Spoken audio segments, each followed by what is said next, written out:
इसमें फ्रीलांसिंग का कितना बड़ा रोल है? मैं समझता हूँ ओवररेटेड है पाकिस्तान में, या देखिए फ्रीलांसिंग ने जो हमारी हमारी आईटी इंडस्ट्री के साथ जो जुल्म किया है, जो फ्रीलांसिंग को हमने प्रमोट किया उसकी वजह से, मतलब उससे हुआ ये कि आपके जो आपके बड़े कॉन्ट्रैक्ट्स हैं, मिसाल के तौर पर अगर मेरे पास $1 लाख का या $80,000 का कॉन्ट्रैक्ट था और जिसमें मेरे पास 4 UI UX के बंदे या 4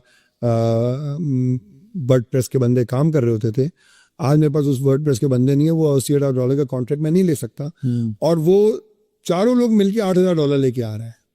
ओ अच्छा, क्योंकि फ्रीलांसर तो फ्रीलांसर ही है ना, वो तो $35, $25, $40, $45 मैक्स, दैट्स इट। और वो काम कितना करवाते हैं, वो फ्रीलांसर से उतना ही काम करवाते हैं जितना फ्रीलांसर वो उनको जरूरत होती है वगैरह। आप हमें UI UX बना के दे रहे हैं, हम HTML कोड कोई और से करवा दें, हाँ। खत्म हो गई। वो कितना 10 घंटे 12 घंटे का काम निकालता है, बहुत निकालता है, तो 20 घंटे का 50 घंटे का भी अगर वो काम निकालता है $40 पे, तो क्या पैसा उसने कमाया। वेयरएज अगर यही चीज मेरे पास आए तो मैं तो 5 टीम के पैसे लूंगा। मैं तो कहूंगा कि भाई इसमें तो मुझे कंसीविंग और आइडिया कंसीविंग का भी डिपार्टमेंट है, UI UX भी है, फ्रंट एंड भी है, QA भी है, SQA भी है, UAT भी है। मैं उसको $80,000 का प्रोजेक्ट बना सकता हूँ। तो ये फिर कैसे मैनेज होता है? बिकॉज बहुत सारी स्टाफ ऑगमेंटेशन कंपनीज जो हैं वो पर आवर के हिसाब से एक डिफरेंट रेट चार्ज कर रही होती हैं, तो हाउ दे कैन अकोमोडेट कि जी हम इस तरह इस लेवल का बच्चा जो है वो उठाएं। फिर उसकी वो भी होती है कि वो कितना कॉम्पिटेंट है काम करने में, उसको आता कितना कुछ है। मुझे ये लगता है कि समहाउ शायद किसी वजह से ये इंडस्ट्री फ्रीलांसिंग वाली जो ओवररेटेड हुई है, मुझे लगता है। आई डोंट नो, ये ज़्यादा आप बता सकते हो। अच्छा देखिए केवल 2 बातें हैं। हम जब बात कर रहे होते हैं रिसोर्स की, तो रिसोर्स एक खासतौर पर जो रिसोर्स टेक का रिसोर्स वो इवॉल्व हो रहा होता है एनवायरनमेंट से।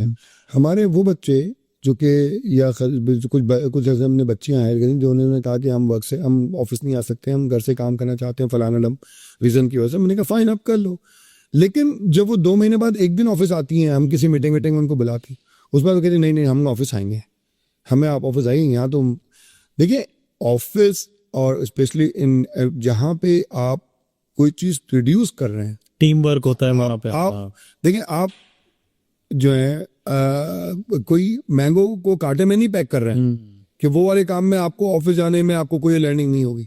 आप जब टीम में बैठेंगे, 5 किस्म के डिस्कशन हो रहे होंगे, 4 किस्म के डेमो चल रहे होंगे, 2 UAT हो रही होगी, 2 के काम की तारीफ हो रही होगी, 2 के काम की बुराई हो रही होगी, तो वो एक ऐसी लर्निंग होती है जो कि फ्रीलांसर जो इस रिसोर्स को इवॉल्व करती है जनरेशन नेक्स्ट। जब वही रिसोर्स फ्रीलांसर तक लिमिटेड अपने आप को कर लेता है, तो फिर वो लर्निंग उसकी नहीं हो रही होती है और वो एक टूल डिपेंडेंट ऑपरेटर बन जाता है। जब वो टूल डिपेंडेंट ऑपरेटर बनता है तो हर टूल की जो मैक्सिमम लाइफ है वो 18 महीने है। हर टूल 18 महीने में या तो कंप्लीटली रिवॉल्व हो जाता है या फिर ऑब्सोलीट हो जाता है। उसके बाद उस बंदे को दोबारा अपने आप को फिर पॉलिश करना पड़ता है। यही रिसोर्स अगर ऑर्गेनाइजेशन में होगा तो वो एक नए लेवल पे आके टीम लीडर बन जाएगा। कल वो 4 लड़के को लीड कर रहा होगा, परसों वो मैनेजर बन जाएगा तो 8 को करेगा। और यहीं से अगर आज ये इस तरह के हर लड़के ने फ्रीलांसर को ले लिया होता तो आज पाकिस्तान में हमारे पास CTO कहाँ से बनते, टीम लीड्स कहाँ से बनते, प्रोडक्शन मैनेजर कहाँ से बनते। तो उन लोगों ने क्यों नहीं ऑप्ट किया ये फ्रीलांसर मॉडल्स? इसलिए नहीं ऑप्ट किया। और उन्होंने वो कैसे बने? एक आदमी एक टूल ऑपरेटर है, वो टूल ऑपरेटर से टीम लीड कैसे बनता है? It is nothing to do with tool knowledge. सही, टूल नॉलेज तो वही है, टूल तो अपने लिमिटेड जब वो पीपल मैनेजमेंट सीख लेता है तो वही टूल ऑपरेटर टीम लीडर बन जाता है। और जब वो टीम मैनेजमेंट सीख लेता है तो वही टीम लीडर CTO बन जाता है। तो देखिए इतनी बड़ी ग्रोथ है जो आपके यहाँ, जो ग्रोथ हमने आइसोलेट कर दी एक बॉक्स में, ये नुकसान है जिसका हमें 2 से 3 साल बाद हमें इसके रिजल्ट्स, इसके कॉन्सिक्वेंसेस नजर आएंगे। तो मैं ये कभी भी नहीं कह रहा कि फ्रीलांसिंग इज रॉन्ग, मैं ये बात कभी भी नहीं कह रहा। फ्रीलांसिंग का कॉन्सेप्ट उन लोगों के लिए जिनके पास लिमिटेशंस हैं घर से काम ना करने की, या वो लिमिटेशंस हैं कि वो ऑर्गेनाइजेशनली अपने आप को जो है वो एडजस्ट नहीं कर पाते। मगर फ्रीलांसिंग करना एज अ कैरियर नहीं, as a profession is not a career. It's not a career. आप एनवायरनमेंट से ज़्यादा सीखते हैं बजाय इसके कि अपनी टूल नॉलेज से। वो सारी चीज़ों से एक फ्रीलांसर उन चीज़ों से डिस्कनेक्ट हो जाता है और अल्टीमेटली वो फिर हमारे लिए शॉर्टेज क्रिएट होती है मार्केट में, जो कि जिसका इम्पैक्ट हमें 2-3 साल बाद हमें इसका इम्पैक्ट नजर आएगा।